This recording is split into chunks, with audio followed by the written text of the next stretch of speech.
요한복음 15장 16절 한 절입니다. 같이 한 몫을 한번 읽어보시겠습니다. 시작. 너희가 나를 택한 것이 아니요 내가 너희를 택하여 세웠나니 이는 너희로 가서 열매를 맺게 하고 또 너희 열매가 항상 있게 하여 내 이름으로 아버지께 무엇을 구하든지 다 받게 하려 함이라. 한 절 가지고요. 택함, 그 다음에 세움, 그죠? 택하여 세웠나니, 그 다음에 가서, 그 다음에 열매를 맺고, 그 다음에 아버지께 무엇을 구하든지 다 받게 한다. 뭘 구하세요, 사모님? 아버지께 구한대잖아요. 뭘 구할까요? 구하는 걸 받는데, 그러니까 성도가 이 땅에서 구하는 게 있고 구하는 게 받는 게 있는데 그게 열매와 관련돼 있는 거고 우리의 마음과 역사 속에서 경험되어지고 있는 내용인 거죠. 우리가 지금 무엇을 구하고 있는지 그 구함이 어떻게 우리한테 주어지고 있는지 그것이 하나님의 열매와 어떤 관계가 있는지 그거를 좀 해보고 지난주에 했던 부분 1페이지에 있는데 한번 좀 정리하는 마음으로 한번 읽어주세요. 내가 너희 안에 너희가 내 안에 하나님과 성도의 하나됨은 그리스도의 중재사역으로 말미암는 하나됨입니다. 이 하나됨이 곧 연합이고 이 연합의 근거는 서로 죽음이고 내용은 생명이라 했습니다. 하나님이 독생자로 죽고 성도는 독생자 안에서 죽어 하나 되는 것입니다. 이것이 내가 너희 안에 너희가 내 안에 거한다의 의미입니다. 쭉 읽어주세요. 두 마음에서 한 마음. 선악과 입에 물고 태어난 모든 인간은 선악 판단의 주인으로 자신의 신됨을 지키고 확장하기 위하여 존재합니다. 그런데 구원자로 오신 하나님은 나의 이 신됨을 공격하여 하나님의 왕권을 내 마음과 인생 역사 속에 실현하기 위하여 오셨습니다. 모든 것을 대상화함. 선악 판단의 두 마음, 에피두미아의 욕망을 따라 살아가는 모든 인간은 나라는 주체를 위하여 너라는 대상을 자기 욕망으로 끌어당겨 나의 나됨을 확장하기 위하여 이용한다 했습니다. 남자가 여자를 그렇게 자기가 원하는 욕망으로 대상화하고 여자가 남자를 또 그렇게 합니다. 그래서 함께 서로를 바라보는데 내가 욕망하는 그가 되는 것입니다. 그의 실체가 중요한 것이 아니라 내가 원하는 그 욕망의 투영물로서의 그가 중요하다는 것입니다. 네, 그래서 인간이 하나님을 이렇게 자기가 욕망하는 대상으로 이제 바라보는데 그렇게 바라보는 것을 이제 에이돌론 우상이라고 하고요. 우상 숭배는 나의 두 마음 에피두미아의 선악 판단의 주체로서의 그 마음으로 하나님을 욕망하여 상을 만들고 그 상에 내 욕망을 투여하는 것입니다. 여기에 죄의 본질이 있고 죄가 가지고 있는 강력한 영향력이 있습니다. 결국 죄에서 벗어난다라는 것은 에피두미아의 두 마음이 한 마음이 되는 차원이라고 했고요. 그래서 하나님이 독생자, 그러니까 두 개를 하나로 하게 하기 위해서 모노게네스, 하나로 오신 분이라고 그분이 둘을 하나로 만드는 거죠. 하나님과 내가 둘인데 하나가 되는 거죠. 내가 세상을 두 개로 보는데 하나로 보는 거죠. 두 개로 보는 게 욕망의 근거고 욕망의 내용이고 그것이 삭제가 되는 거에 하나로 보는. 그러니까 옛날에 뭐 초창기 설교 때 저의 초창기 설교를 하면 좀 웃기지만 후창기도 아닌데 몇 년 전 설교 때 막 그 계시록에 뭐 말씀으로 삭제되는 성도, 목배임을 당하는 거, 뭐 자기 깨어짐, 뭐 자기 죽음, 뭐 이런 거 성도에 들을 때 뭐 하시는 거야 그러면서 죽어야 되는 거야 그렇게 그런 되게 힘든 거구나. 우리가 힘든 일이 왔구나. 그게 되게 어떤 의미는 공동체의 카타르시스나 에너지가 되거든요. 우리는 특별하게 진리 안에서 고생하기 위해서 모인 사람들이다. 이런 거 있잖아요. 근데 이제 그게 그런 거 들으면서 이제 어떤 이제 경향성이 있었냐면 어떤 그 유격적 욕망, 그 이제 소위 금욕을 지향하는 내가 뭘 사랑하고 뭐 욕망하고 뭐 욕심을 품고 그러면은 뭐 나쁜 사람. 목사가 막 교회 성장을 위해서 막 애쓰는 거는 욕심꾸러기. 뭐 이런 식의 뉘앙스가 있었어요. 근데 뭐 다 인생 사실이지만 우리가 갖고 있는 그 욕망은 없어지지 않고 욕망이 없어지는 건 사실 죽음인 거거든요. 욕망하는 식욕이 없어지면 어떻게 살아요? 끝나는 거지 그냥. 마치 이제 그 욕망이 삭제된다는 얘기는 두 개로 바라보는 그 나의 인식 체계가 하나로 본다. 그거는 하나님을 두 개로 보는 거고 세상을 두 개로 보는 하나님과 내가 분리되어 있는 거고 세상과 내가 분리되어 있는 거죠. 그래서 나 중심으로 나의 그 판을 만들고 어제 거 뭐라고 표현했더라? 나의 이걸 만들고 세상과 구분하여 나를 지키는 방식으로 일어나는 건데 그게 하나님을 향해서도 그런 거고 이 타자를 향해서도 그러는 거죠. 그렇죠? 그것이 이제 깨진다. 하나가 된다. 그래서 그 연결돼서 사랑을 건네준다. 그게 이제 그 우상숭배에서의 벗어납니다. 그렇게 욕망은 나의 죽음 그런 식으로 표현한 거죠. 이러한 우리의 욕망하는 자아, 우상숭배의 치성을 삭제하는 것이 독생자로 오신 예수 그리스도 안에서 죽는 것으로 나의 마지막 하나, 그 마지막 마지노선이 하나님의 말씀의 씨로 하나가 되어 서로 주고 생명이 되는 것입니다. 그 마지막 하나가 이제 사르바카부의 마지막 양식이었고 아브라함과 이삭의 그 독자 이야기였습니다. 이렇게 하나님과 성도는 하나가 되고 연합이 되어 하나님의 생명으로 열매를 맺게 되는 것이고 그래서 예수님은 내 안에 거하라. 그러니까 거하라. 하나가 되라. 됐죠? 하나 되는 건 신과의 연합이다. 신과 하나 됩니다. 근데 신과 하나 되면은 범신론적인 경향이 있는데 성경이 말하는 그 하나됨은 범신론. 나의 마지막 하나를 지키고 해탈되는 게 아니라 나의 그 마지막 하나가 하나님이 건네준 그 말씀으로 열합하여 결합하여 생명이 되는 그 하나됨이다. 그게 이제 그 범신론과 차이점. 지난주 강의 때 그랬었고요. 16절은 이제 새 단락이에요. 내가 너를 택하였다. 택한 이유 열매 맺게 하려고. 열매의 내용은 구하는 거 받게 하려고. 됐죠? 끝났습니다. 내용은 이거예요. 그럼 택하심이 뭔지, 열매의 내용이 뭔지, 뭘 구하는지 그걸 해볼게요. 자, 그 다음에 언어는 뭐 이렇게 저 혼자 공부하려는 마음으로 쓴 거고요. 중요한 단어를 좀 보면은 그 에피뚜미아라는 게 욕망이라는 거 많이 이렇게 익숙해지셨죠?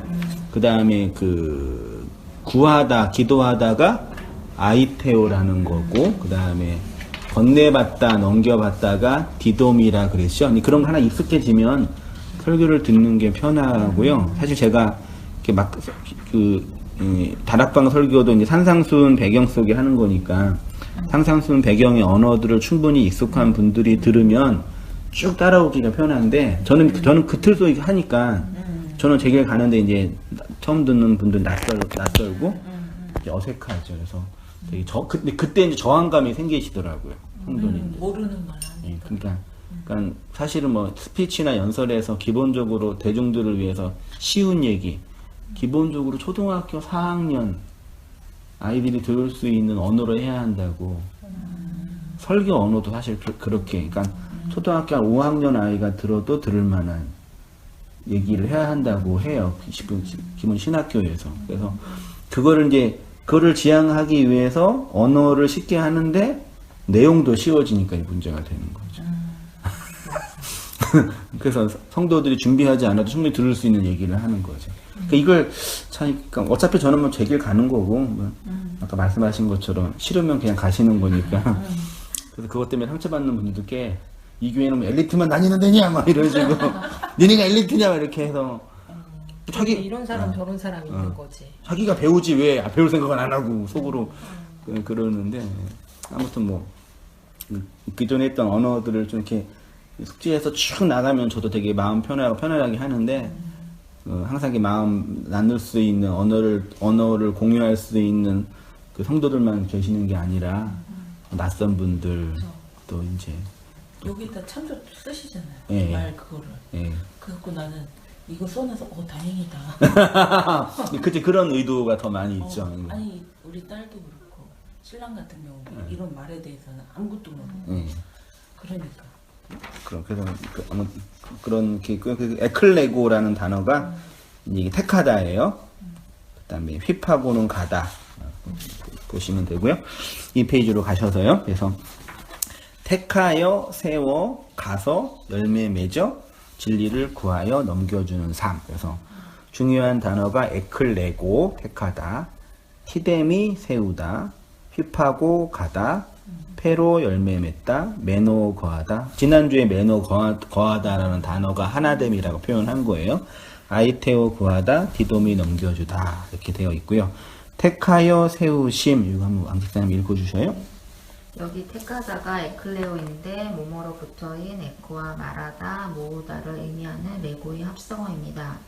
구약과 신약에서 어떤 물건이나 사람을 택하는 것에는 택한 자의 신적 권위와 택함을 받은 자를 향한 목적과 의도가 있습니다.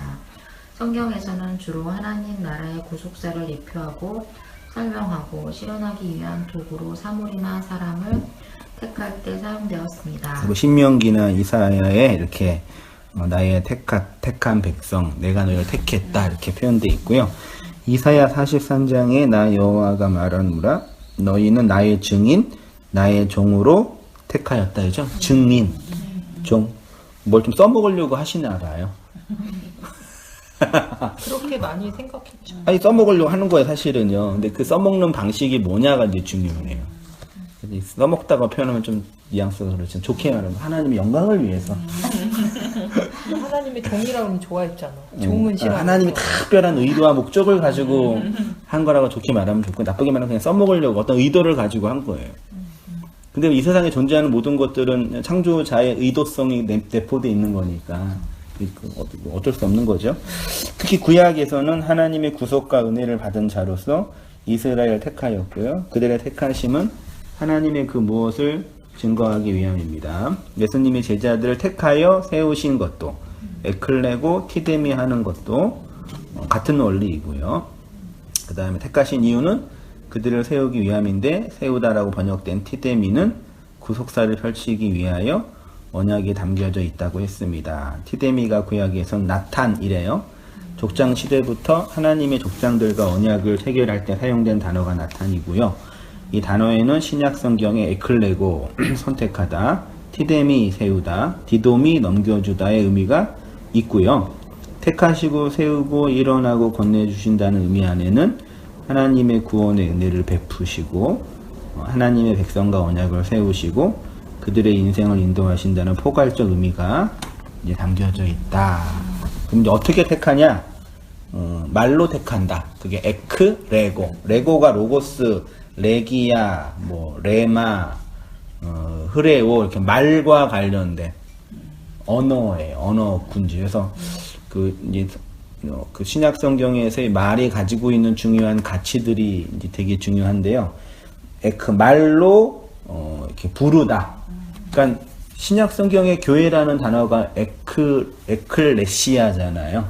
교회가 에클레시아거든. 에크는 어디로 붙어고 레시아는 칼레오라는 단어인데 부르다. 그러니까 밖에서 부르는 거예요. 이렇게 성민아, 지영아 이렇게 불러서 그 소리를 듣고 소리가 들리는 사람은 네 그러겠죠. 근데 안 들리는 사람은 방언으로 들리겠죠. 맹맹맹맹. 그러니까 반응을 못 하는 거죠.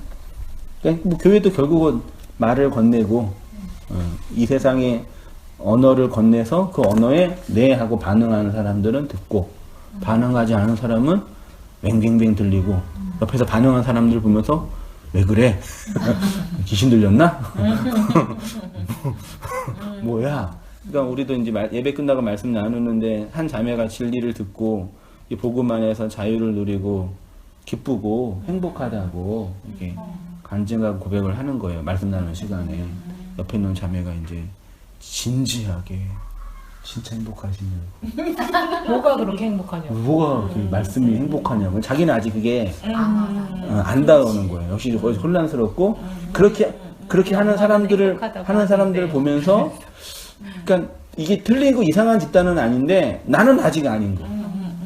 이게 이제 우리가 이제 남편을 향해서 자식을 향해서 이 세상을 향해 갖고 있는 기본적인 부담인 거거든요. 그래서 참 이거를 어떻게 나는 뭐 내 길 가지만 올 사람 와라 그런 부분도 없지는 않지만 또 한편으로는 또 이제 그 진리 안에서의 고민도 있는 거죠. 어떻게 들리냐. 근데 우리가 어떻게 들렸냐 할 때는 어떻게 들린 거예요? 내가 죽었어. 어떻게 들렸어요, 지사님? 하나님의 은혜로 들은 이걸 말.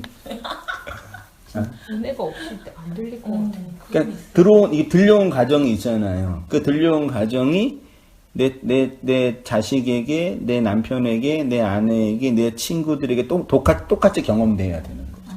내가 경험한 이 경험이 이 사람도 있어야지 같은 차원의 경험이 되는 거니까. 제가 한동안 저기 한 게 이 말씀은 이제 조금 알았잖아요. 그걸 알았는데 이렇게 신랑 이제 애는 저기 한데 신랑 같은 경우가 제일 저기잖아요. 굉장히 강한 성격이고 근데 이 사람이 이거를 그러니까 지금까지는 잘 따라왔는데 듣기는 듣는데 어느 순간 이제 조금 깊어지면은 딴짓하고 있고 뭐 이런 상황인데 그 얘기를 하면서 내가 어느 순간 이 사람이 근데 나랑 같은 길을 이렇게 가면 좋겠는데 같은 방향을 봐야 되는데 같은 방향을 못 보면 내가 이 사람이랑 이렇게 살 수 있을까? 이 단계 막 이렇게 어떻게 살아갈 건가? 만약 이렇게 계속 이렇게 하면서 이렇게 힘들게 하면 이걸 어떻게 해야 되나 막 그런 걱정이 딱 오는데 하나님이 알아서 하신 거고 그 그림이 하나님이 만들어놓은 틀이 있는데 내가 내 그림을 그리려고 하는 거 아닌가 그 앞서가는 거에 대해서 딱 오더라고요. 걱정하지 말아야 되는데 이 사람이 이렇게 나하고 똑같이 이렇게 마주 안 보고 이렇게 간다 그러면 이 사람은 어떻게 할 건가 이 사람하고 살아야 되나 말아 이것까지 너무 자매님들 그런 고민도 하세요? 저는 이제 초창기에 그렇게 고민을 했어요. 진짜 개인적으로. 네, 사실 그러니까 이 말씀을 모를 때도 저는 그게 딱 깨지는 순간이 뭐냐면 하나님은 당신의 행복에 당신의 꿈에 관심 없으십니다. 그 말로 저는 깨졌잖아요. 그 말로 깨졌거든요. 그래요? 하나님 내 꿈에 관심 없다고? 어떤 사람은 그걸로 튕겨 나가던데. 그럼 하나님이 뭐에 관심이 있느냐? 그걸 이제 파고 들어오다가 여기까지 온 거잖아요. 그러면서 이제 근데 저는 이제 그게 동시에 하나님은 당신의 꿈에 관심이 없다라는 그 말이 들어오면서 내 인생이 와장창 깨졌거든요. 그러니까 의식적으로. 깨지셨네요, 뭐. 예, 깨다고. 와장창 깨지면서 그냥 이게 나아지더라고요. 근데 이제 어떤 내가 추구했던 삶에 대해서 내가 바라봤던 그런 거에 대해서 이제 다 깨지더라고요. 그러니까 근데 그 순간에 동시에 저는 되게 기뻤거든요, 사실. 왜냐면 거기에 그렇게 매여 있었고 그렇게 추구했던 게 짐으로 있었다가 이렇게 탁 벗겨지니까 내가 세상을 따라 안 살아도 되는구나. 더 다른 가치가 있구나. 하나님이 원하시는 가치가 따로 있는 거구나. 그걸 딱 아는 순간 난 그걸 따라가야지 하고 너무 기뻤거든요. 이게 다 쓸데없는 거였구나. 이 세상 삶이. 그러니까 이제 근데도 여전히 우리 신랑이나 아이들은 그 가치로 살잖아요. 보면서 되게 안타까워서 똑같이. 그러면서 그때는 막 하나님한테 이제 우리 신랑도 같은 방향을 보게 해달라고 거기에 매달렸는데 결국은 이제 나중에 보니까 이것도 나의 확장이구나를 안 거죠. 남편도 내 자식도 내 부모도 역시 나라는 확장, 내 바운더리 안에 있는 내 것으로 여기고 그걸 바꿔달라고 하는 거구나 라 알면서 이것도 내 거 아니지 하고 그냥 탁 나눴어요. 그래서 예수님이 이 부모가 네 부모가 아니고 내 형제가 이 육적인 형제가 내 형제가 아니다라고 말씀하신 이유가 이거구나. 그냥 눈에 보여지는 내 남편이 아니고 내 자식이 내 자식이 아니니까 이건 그냥 하나님한테 그냥 맡겨둬야 되는 존재들이구나 라는 생각이 들면서 그 이후로는 그냥 이게 거기에 이렇게 막 매달려서 고민하거나 이건 물론 그것조차 내 욕망으로 뛰려고 했던 그거를 내가 보게 되니까 그 다음에 이제 거기에서 이렇게 좀 나아졌어요. 물론 안타까운 마음은 있죠. 그러나 이제 그게 안 된다고 해서 어떡하나 하는 그거 하는 불안감. 예, 그거는 이제 그냥 놨어요. 왜냐면 그거를 발견한 거는 뭐냐면 내가 내 남편을 보는 그 안타까운 마음으로 내 이웃을 보고 있느냐를 비교해 보니까 아닌 거를 안 거예요. 남의 남편은 상관없어. 남의 애들은 상관없어. 남편이 내 편이 내 편하니까. 요것도 그냥 내 거라고 그러니까 내 거니까 요렇게 내가 이렇게 같이 가고 천국을 같이 가고 싶은 그 욕망도 내 거구나 그냥 이 생각이 드니까 아 이거는 그냥 아니다 싶어서 그냥 나왔어요. 그러니까 그 이후로는 이제 더 이상 그렇게 이렇게 뭐 하지 않게 되더라고요. 또 한편으로 반론을 한다면 예. 그렇게 우리가 하는 이유는 아직 그 내 사랑하는 사람이 이 진리 앞에 돌아오지 않은 것에 대한 그 합리적 판단이 아니냐, 정당화하는 게 그런 아니냐, 것도 있죠. 그렇게 반론할 수 있잖아요. 예. 그렇긴 한데 그래서 그러니까 대부분 이 진리 안에 들어왔다고 함에도 불구하고 여전히 이제 내 자식과 내 부모를 이렇게 전도하고 싶은 그런 거에 막 고민하신 분들이 있잖아요, 네, 사실. 그리고 특히나 부모님들은 이런 진짜 어려운 내용들을 모르고 가장 단순하게 그 진리를 전해서 하나님을 알게끔 해야 되는데 그러니까 그런 걸로 고민을 되게 많이 하세요. 주변에도 보면 이거는 이제 진리를 알겠는데 이걸 어떻게 설명해야 돼? 이걸 그분들한테 어떻게 넘겨줘야 돼? 할 때 그 말로 된다고 했는데 그 말을 얼마나 쉽게 해서 그 진짜 그냥 그 포커스만 딱 해서 하나님을 바라보는 내가 삭제되는 그걸 어떻게 건네줘야 되나 했을 때는 너무 막연한 거예요. 그 상대방의 죄를 끄집어내서 너는 이럴 수밖에 없는 존재니까 너는 죽을 수밖에 없는 그 육적인 존재를 삭제시켜라 하는 그게 쉽지 않잖아요. 그냥. 그러니까 그 말하자면 이제 진리를 흘려주고 나눠주는 원단교회만의 독특한 고민인 거죠. 이 방식이 한편으로는 이제 내 욕망의 확장, 네. 내 남편의 전도, 내 아내의 전도가 뭐 그네들을 향한 진정한 사랑과 배려, 진리에 대한 어떤 열정 이전에 내 욕망의 확장이라는 측면도 있는 거죠. 네. 그거 분명히 있는 거죠. 네. 그걸 하나님 사용하시는 것뿐이고 네. 또 한편으로는 그래서 이제 그것도 이제 그런 욕망의 확장으로서의 그 진리의 흘림과 전도는 더 이상 내 욕심은 아니니까 이제 뭐 내려놓는다 네. 치더라도 그럼 스스로 그런 위치에 있는 그 나를 이제 정당화하고 합리화하는 이유를 찾을 수 있는 표현일 수도 있는 거죠. 그렇죠. 근데 이제 그러면서도 사실은 그러니까 저는 일단은 그걸 정말 아이테오로 찾는 사람들이 있잖아요. 그게 내 남편은 아니더라도 그렇죠. 이렇게 모임에서 가족에서 나 타자들 중에 이렇게 찾는 분들한테는 그걸 건네주는 역할은 그냥 그렇죠. 한다는 거죠. 그냥. 그리고 이제 내 아이들한테도 물론 사람이니까 어떤 자기 깨어짐에 대해서 고민을 다 하잖아요. 쉽게 말해서 우리 딸 같은 경우도 친구 사이에서 예를 들어서 친구한테 어떤 말도 안 되는 어떤 공격을 받았을 때 좌절하잖아요. 그 좌절을 봤을 때 나는 쓸모없는 사람인가 봐 했을 때 그거를 너는 쓸모있는 사람이야 라고 말해주는 게 아니라 그렇게 판단할 때 너는 사실 하나님이 보시기에는 그 기준으로 너를 보지 않아 라고 이제 말해주는 측면이죠. 그러니까 다른 자존감이죠 사실. 세상이 정해주는 자존감이나 자존심이 아니라 하나님이 너를 보는 그 시각을 보여주면 이제 그 타인들이 보는 그 시각에서 좀 자유로워지니까 괜찮아가 되는 거예요. 용서가 되어지는 거죠 자기 자신에게. 그러니까 그렇게는 그는 이제 생활 가운데는 건네주는데 애들은 그렇다 치는데 이제 애들은 사탕 하나 가지고도 상처를 받으니까 이제 그런 걸 설명해주는데 저희 신랑은 상처받지 않아요. 그러니까 많이 숙달 되신 거예요? 그게 아니라 누님이 말했지만 우리 신랑은 100을 자기가 혼자 망다시키는 사람이에요. 그러니까 타인이 이렇게 한테 이렇게 영향받지 않고 영향 주지도 않아. 그러니까 철저한 개인주의 약간. 그러니까 그냥 서운한 것도 별로 없고 다른 나만 사람한테. 건들지 마 그거잖아. 네, 그렇죠. 그러니까 자기가 만약에 뭐가 잘못됐어. 이상한 사람이야. 그래도 이 사람은 그 진리 때문에 안 게 아니라 나 원래 그런 사람이야. 이걸로 그냥 어쩔 수 없어. 그냥 원래 그런 거지 뭐. 이걸로 그냥 자족하고 그냥 넘어가고. 남의 이목에도 크게 신경 네, 쓰시지 안 쓰고. 않고. 근데 이제 그거를 나름대로 그 아까 말한 남자들의 가오 챙기잖아요.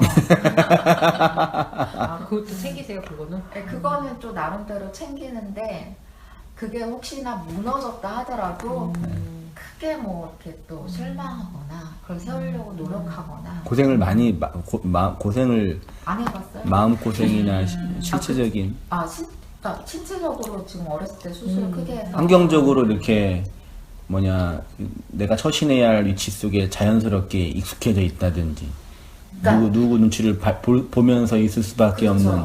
그게 어떻게 보면 그런 신체적인 그런 어렸을 때부터의 그런 약점 때문에 이 버리는 거를 그냥 자기 익숙해진 거죠. 자기 방어 방어가. 기제가 아주 탁월하게 잘 작동돼서 발달된 힘든 거죠. 세상을 잘 견디게 네, 그렇죠. 되어 오셨으니까 타인의 대해서. 이제 웬만한 어려운 환경에서도 충분히 이렇게 상대할 수 있는 그렇죠. 그런 내공이 있으신 거네요. 그렇죠. 자기 방어 기제가 나름대로 네, 네. 잘 작동되신 거니까요. 자존감이 되게 높은 거죠. 그러니까 말씀도 다 쳐내는 거죠. 네, 네. 아주 칼같이 굳이 쳐내는 말씀이 필요 없는 없는 거죠. 거죠. 굳이 하나님 필요 없는 없는 거죠. 거예요. 네, 굳이 뭐 진짜 그만큼 내가 노력하고 애써서 내가 이렇게 개인적으로 정리해 놓은 나의 양식이 있는 거죠. 나의 신념들이 이렇게 있고 또 그걸로 충분히 사는데 문제 없으시니까. 배고프지 않으시니까. 그치, 결국은 그거죠. 본질인데 그건 참 아무튼 좀 그러시네요. 그래서 저는 그 생각이에요. 나중에 아파서 배고파 봐야지. 직전에 대안은 떼서야지 지푸라기 짚는 심정으로 하라는. 근데 이렇게 어른들 뵈면 이렇게 성도님을 뵈면요. 물론 이제 자기가 믿어왔던 이 인생의 개똥 철학들이 다 있는데 그게 무너질 때는 반드시 어떤 계기가 오시더라고요. 여태까지 내가 사업이 무너지고. 그러니까 내가 잘해서 먹고 사는 줄 알았는데 막 사업이 힘들어지면 막 내가 그럼 이거 내 마음대로는 안 돼. 이런 의식을 하면서 이제 이렇게 말씀이 좀 들리시는 부분이 많이 있어요. 대부분 다 어떤 그런 아프시든지 재정적인 어려움이든지 관계의 어려움이든지 그런 분도 계신데 또 한편으로는 또 그런 게 내적으로 존재적인 철학적인 외적인 환경 이전에 존재적인 근본적인 어떤 물음 앞에서 이제 오시는 분들도 있거든요. 그러니까 지금까지 흔들리지 않아도 환경이. 그러니까 겉으로 봐도 환경 보면 예수님 굳이 이렇게 힘들게 믿을 필요 없는 분인데도 그 속에서 정말 진실하게 그 진리를 찾는 분들도 계셔요. 그 존재적인 물음인 거죠. 그러니까 그걸 보면서 어떤 걸 느꼈냐면 외부의 환경이 아무리 폭풍을 치더라도 그 폭풍 속에서 내 존재에 대한 근본적인 물음의 회의가 있지 않는 이상은 아무리 그 환경이 급변해도 진리를 받아들이는 건 불가능하고 아무리 환경이 이렇게 여유롭고 소위 말해 큰 문제 없어도 내적으로 존재적으로 이 자기 안의 한계를 극복한 내면적 한계라 그럴까요? 그런 분들은 훨씬 더 진리 앞에 서기가 좀 더 쉽죠. 말하자면 이제 아까 표현대로 그런 분이 이제 영적인 엘리트 그룹일 수 있는 거죠. 그러니까 고생을 많이 해도 힘들게 살아서 막 이것저것 경험한 차원도 중요하지만 내면 안에서 어떤 인간의 근본적인 철학적이라도 하고 이제 영적인 거 인간만 갖고 있는 근본적인 존재감이 있잖아요. 그것들에 대한 의문과 고민, 떡으로만 사는 차원이 아니라 하나님의 어떤 초월의 양식과 존재에 대한 확인을 하는 사람들도 있어요. 그런 분들은 돈을 많이 벌든 적게 벌든 성공하든 성공하지 않든 물론 우리가 외부 환경이 완벽하게 자유로울 수는 없겠지만 그런 것보다는 존재적인 물음 앞에서 고민하는 분들이어야 돼. 그러니까 궁극적으로 그런 근본적인 내면의 어떤 이 내면적 한계나 존재적 물음으로 이렇게 이끌어가지 않으면 외부의 환경이 아무리 바뀌고 이게 어려워도 다시 돌아가게 되는 것 같더라고요. 어른들, 성도님을 뵈거나 그러면서 그런 부분이 있는데. 그래서 교회라는 게 누군가의 소리를 듣고 그곳에서 나온다. 그렇죠? 여기 제가 그곳이라 하는 곳은 물리적인 장소가 아니라 사상적인 선악 판단의 두 마음으로 타자를 욕망하는 그 마음에서 나오는 것. 나와 세상을 두 개로 보고 나누어서 보고 나를 지키는 바리게이트로 자기 방어 기제로 나를 갖고 있는 거. 그걸 하나님 공격하시는 거예요. 그래서 내가 나를 더 이상 방어할 수 없구나. 하나님의 그 공격 앞에 그때 이제 말하자면 나의 죽음이 동반되는 거죠. 그게 이제 말로 모으신다 표현한 거고요. 그 다음 이제 하나님의 세우심이 있어요. 어디 읽을 수 있으시겠어요? 힘드시면. 오늘은 패스할게요. 예, 알겠습니다. 예. 하나님의 세우심이 하나님이 교회를 선택하시는 것은 이러한 내용과 과정을 통해 역사 속에 이루어지고요. 그러면 이렇게 택하심을 받은 교회는 어떻게 있게 되냐? 예수님은 이들을 세우신다고 합니다. 세우다가 티뎀인데요. 놓다두다 라는 문자적 의미뿐만 아니라 상징적으로 설립하다, 생기게 하다, 제정하다, 만들다. 그러니까 뭘 세우는 거죠. 고대 시대부터 다 언약을 할 때 다 세우죠. 뭘 옛날에 우리 무당이 쌀로 할 때 꽂고 숟가락 꽂나요? 향. 향도 숟가락 꽂은 위에 또 계란으로. 계단도 올려놔요? 그거 이렇게 중심 잡는. 그래요? 계란이 중심이 잡혀요? 그러니까는 그게 중심이 잡기가 어려운데 그- 잡을 수가 있는데. 그래서 작두도 올라가고 서서 그 올라가고 작두 그러나? 같은 경우는 이제 그 칼날을 막 베이고 뭐하고 하는데 굳은 살이 있어서 그렇다 말은 그렇던데 그거보다도 뭔가 이제 그 사람 나는데 왜 어떤 초인적인 힘에 의한 거고 이 계란에 이게 숟가락 꽂아서 올리는 경우는 중심만 잘 잡으면 되는데 근데 그 사람들은 하도 해서 이제 한 번에 탁 해요. 기술적으로 되는 거예요? 기술적으로 되는 거예요. 그 중심 잡는 나오잖아요. 중심 잡는 애들. 어떤 사람들. 그치, 의자로 한 사람도 있어요. 어떤 사람들 보면 우리가 세울 수 없는데 이렇게 해서 중심 딱 맞아요. 잡아서 탁 세우잖아요. 그러네. 맨날 했기 때문에 그 사람들은 그 초점이 보이는 거예요. 여기 세우면 감이라는 거 있잖아요. 그게 되는 거니까 그분들도 많이 했기 때문에 그 계란을 쉽게 세우시는 거예요. 근데 그거 보고 신이 왔다 그렇게 해서 얘기하잖아요. 그쵸. 그 사람들 얘기하는 거. 그 기둥 세우고 돌 세우고 나무 돌 세우고 쌓고, 돌 쌓아서 돌 뭘 쌓고. 세우는 게 무덤도 세워서 올리고 고인돌도 그 다 무덤 세워서 올리니까 어떤 종교적 제의적 관점에 시대에는 항상 뭘 세우는 거죠. 그 야곱도 세웠고 기름까지 부었고 그러니까 그게 이제 신과의 어떤 언약 체결. 신이 오시는 거예요. 네, 그런 어떤 작두도 그런 세우는 차원인가? 난 그거 모르겠는데. 작두도 엄청 놀랐었어요. 그래요? 낮추지 않아요? 그러니까 어쨌든 그 고대 시대부터 이렇게 뭐 세우는 거는 그게 티뎀이거든요. 그러니까 세우는 그러니까 언약이 세우다, 말씀을 세우다. 이게 지난주에 마지막 날에 다시 살리다라는 단어가 아나이스템이었거든요. 그는 그냥 다시 세우다고 동사고 거기도 명사형이 아나스타시스 부활.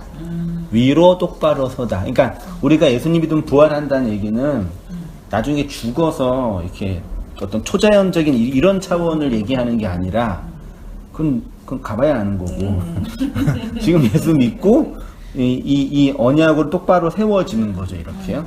똑바로 세워져서 다른 사람이 볼 때 저 뭐야? 왜 올라갔어? 이런 식의 이제 시각적인 효과가 있는 거죠. 그래서 티뎀이라는 단어가 이렇게 네 가지 그 사전적 의미가 이렇게 있어요. 아주 시간 되면 보시고요. 성경에서 티뎀이 이렇게 사용되었습니다. 이사야 49장 6절에는 그가 이르시되 내가 나의 종이 되어 야곱의 지파들을 일으키며 이스라엘 중에 보존된 자를 돌아오게 할 것은 매우 쉬운 일이라. 내가 또 너를 이방의 빛으로 삼아. 사도행전 13장에도 이방의 빛으로 삼아. 마태복음 5장 15절에는요. 사람이 등불을 켜서 말 아래 두지 아니야. 말 아래 두다가 이게 이스템이에요. 나탄이라는 동사처럼 하나님이 우리를 세우심은 디모데전서 2장 7절도요. 이를 위하여 내가 전파하는 자와 사도로 세움을 입은 것은 그렇죠? 내가 이 복음을 위하여 선포자와 사도와 교사로 세우심을 입었노라. 시므온이 그들에게 축복하고 그의 어머니 마리아에게 말하여 이르되 보라 이는 이스라엘 중 많은 사람을 패하거나 흥하게 하며 비방을 받는 표적이 되게 하기 위하여 세움을 받았고. 그래서 어떻게 두다 세우다 삼다 이게 티뎀이라는 동사래요. 진리의 기둥을 세우심. 하나님의 세우심은 예수 그리스도를 세상의 표적으로 세우는 것으로 그리스도의 공동체를 세우시는 것이고 그리스도의 진리를 증거하는 교회와 교사와 전도자를 세우시는 것으로 나타납니다. 다시 말해 그의 세우심은 이 세상을 향한 언약의 기둥으로 하나님의 구원과 구속과 은혜를 드러내고 나타내 보이는 것으로 세운다. 그러니까 말하자면 성도는 누워 있다가 성령을 받아서 똑바로 세워진 자. 왜 세워졌는지도 모르고 세워진 거고. 세워졌는데 누가 쳐다보고. 말하자면 그런 이제 존재적 기능을 부여받은 자죠. 그런 자를 교회라고.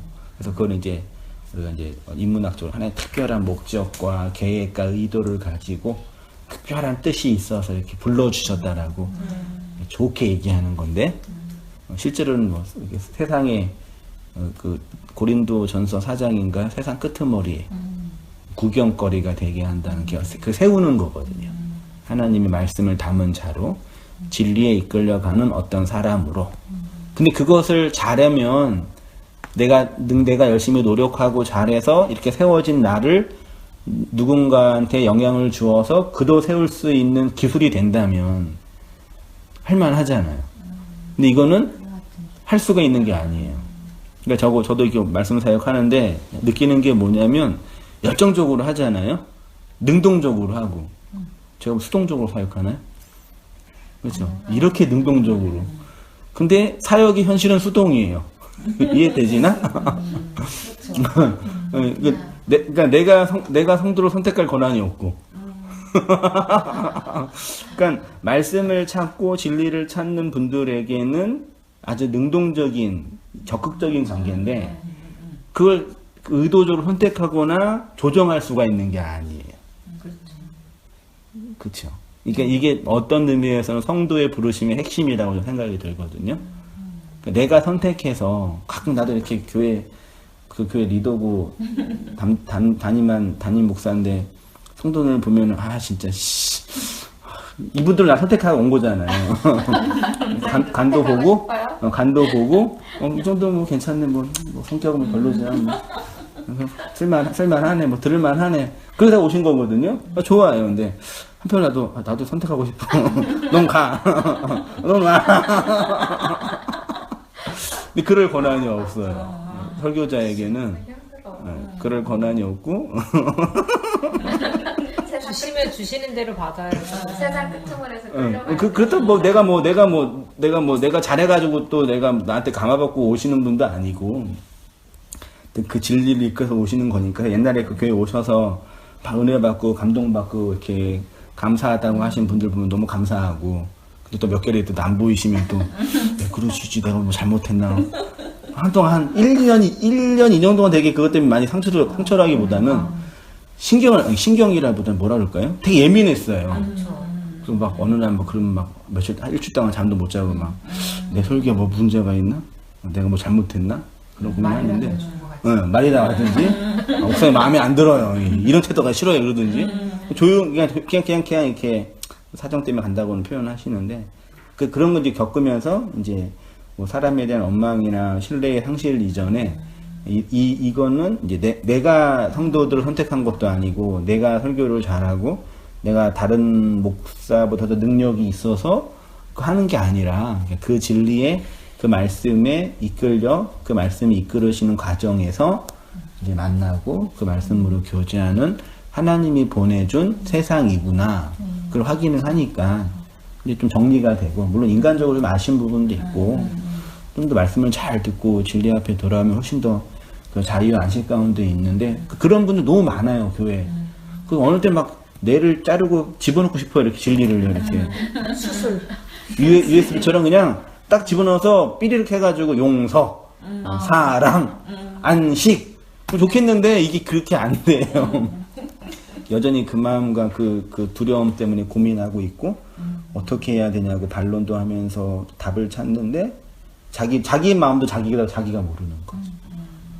그게 그래서 참 그게 이제 우리 말씀이 증거되는 현실이고, 그러니까 하나님이 살아 계신 거죠. 그렇게 말씀으로 인도하시니까 내가 제 실력과 제 경험으로 조정할 수 있고 능력을 할 수 있으면 내가 하는 거지. 내가 신의 자리지. 맞잖아요. 근데 그렇게 안 하시고 나는 그냥 언약으로 기둥으로 세워져 있는데 누군가는 그걸 보고 진리를 봐서 감화를 받고 하나님을 만나고 누군가는 그걸 보고 나는 싫다가 도망가기도 하는 그게 예수님께서 아까 그 시므온이 예수님을 보면서 비방과 흥하게 하는 것의 표적이 된다는 표현이 그러고 그 부르심을 성도가 동일하게 경험을 하지요. 이 세상의 진리 안에 들어있는 성도가 마음 같아서는 그런 율법적이고 왜곡된 그런 진리를 전하는 교회 폭파하고 싶고 그래야지 온 땅 교회 성도 다 유입을 할 텐데. 아, 그래요? 이게 전에는 옛날에 이런 목사님 이렇게 했던 분이 네. 그런 줄 알았다가 알았잖아요. 그러니까 그때 그 목사님은 왜 그렇게 하셨을까? 왜 나한테 그런 얘기를 했을까? 네. 근데 딱 시간이 지나니까 아 그분이 그럴 수밖에 없고 그 정도밖에 모르기 때문에 네. 얘기할 수밖에 없었구나. 그분들 자체가 아 몰라서 그러니까 그때는 아니 그렇게 하지 않았으면 내가 이렇게 뱅뱅 돌지 않았을 텐데 오래 그쵸. 가지 않았을 네. 텐데 왜 그렇게 했을까 막 이랬는데 시간 딱 지나니까 아 그분들도 그거밖에 모르니까 그게 자기는 그게 제일 최선이고 그렇게 교육 받았고 그게 진짜 적인 거예요. 참으세요, 뭐하세요 이랬던 건데 아 어쩔 수 없구나. 사람 자체는 착하지만 진리를 몰라서 저러신 거구나.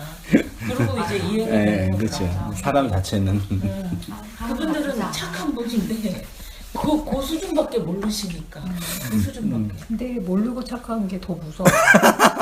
무식하게 착한 게 진짜 무서워. 그러니까 눈먼 소경이 인도하는 거잖아요. 절벽 끝으로 계속. 근데 이제 밀어내고. 같이 끌고 가는 그쵸. 거예요. 사람들은 그 겉모습의 착함에 어.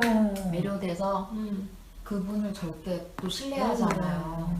그게 어떤 청빈한 목사님, 소위 말해서 낮아진 목사님, 왜냐면 그들이 믿고 싶은 게 또 그거거든. 닥터 목사님 이렇게 해주는 목사님들 보면서 와 이 시대의 진정한 목사야 하고 이렇게 봐주는 교인이 5,000명 되는데 본인 집도 필요 없네, 차도 필요 없네, 화장실 청소하시고 이렇게 하는 목사님이 최고다. 이렇게 생각을 하시더라고요. 근데 참 예수는 몰라. 순수해요. 그거. 예수는 몰라. 말씀은 몰라. 말씀으로 인도하는지 마는지는 판단의 기준이 그래서 우리 그 누구지 우리 역사함에 계시는 우리 그 권사님은 한승혜 목사님 보면서 한편으로 걱정이 된다고. 네.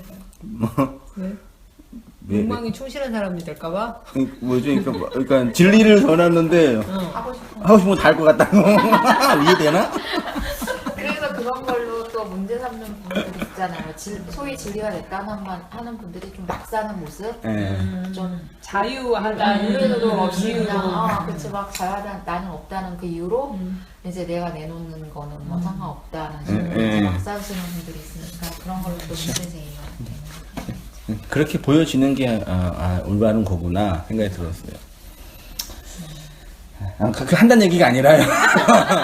그분이 진리라는 두 가지가 측면에 있다. 흥하거나 네. 비방을 받거나.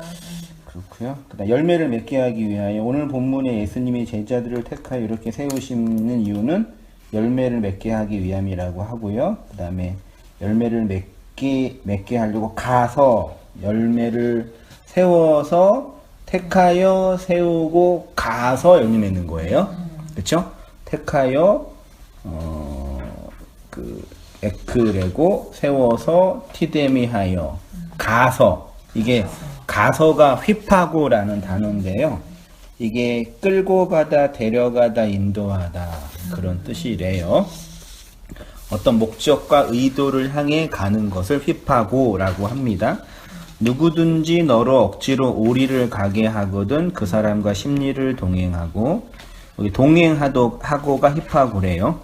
예수께서 이르시되 내가 온전하고자 할진대 가서 요것도 힙하고래요. 그 사람과 심리를 동행하고요. 한번님 읽어주세요. 마태복음 5장 41절에 너로 억지로 오리를 가게 하거든 심리를 동행하라고 했는데 오리라고 번역된 단어는 밀리온 헤이스입니다. 밀리온은 100만이라는 뜻으로 고대 시대에는 1000이란 뜻으로 사용되었습니다. 헤이스는 하나라는 뜻입니다. 그러니까 밀리온 헤이스는 1001 혹은 하나의 1000, 1000이라고 말할 수 있는데 개역 개정판은 이것을 오리라고 번역을 했습니다. 그리고 심리라고 번역된 헬라어는 듀오라는 단어입니다. 이 듀오는 둘 혹은 짝이란 뜻입니다. 이 듀오를 심리로 번역을 했습니다. 앞에 오리라고 번역을 했으니까 두 배로 생각해서 심리로 번역을 한 듯합니다. 듀오는 앞에 밀리온 헤이스의 짝이입니다. 그래서 이제 억지로 오리를 가게 하거든 사람과 심리를 동행하라는 얘기를 결론적으로 말하면요. 우리를 억지로 데리고 가는 건 율법이고요.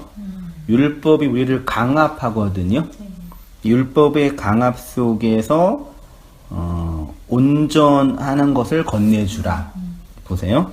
41절은 원문 그대로 직역을 하면 누군가가 하나의 천으로 강제로 억지로 요구하거든 그의 천의 짝으로 인도하라 입니다. 바로 앞절 40절에 속옷을 달라고 하는 자에게 겉옷과 함께 속옷과 함께 겉옷을 주라고 한 말씀은 일맥상통합니다. 율법, 속옷이라는 율법을 요구할 때 속옷만 주지 말고 진리의 겉옷, 케토네트라 그러나 예수의 진리의 겉옷, 속옷으로 내용을 하고 있는 겉옷. 내용은 속옷이지만 밖에 볼 때는 겉옷으로 되어 있는 그 진리를 속옷과 함께 건네주라. 그 말씀처럼 율법이 우리를 억압하는데 그 억압에 굴복하지 말고 진리를 온전하게 내어주라. 그 차원이에요. 우리를 강요하고 강압하는 율법의 요구 앞에 하나님의 온전을 진리로 설명하여 인도해 주라는 것입니다. 휘파고는 이렇게 하나님의 온전하심과 은혜의 인도하심과 이끄심을 설명할 때 사용되었습니다. 하나님은 이렇게 우리를 열매로 이끄십니다. 열매를 맺게 하시고 하나님의 그 열매가 되게 하신다는 것입니다. 십자가라는 이 세상을 향한 하나님의 열매를 세우신 것처럼 그 십자가로 모인 우리를 그 언약으로 세우시고 이끄신다는 것입니다.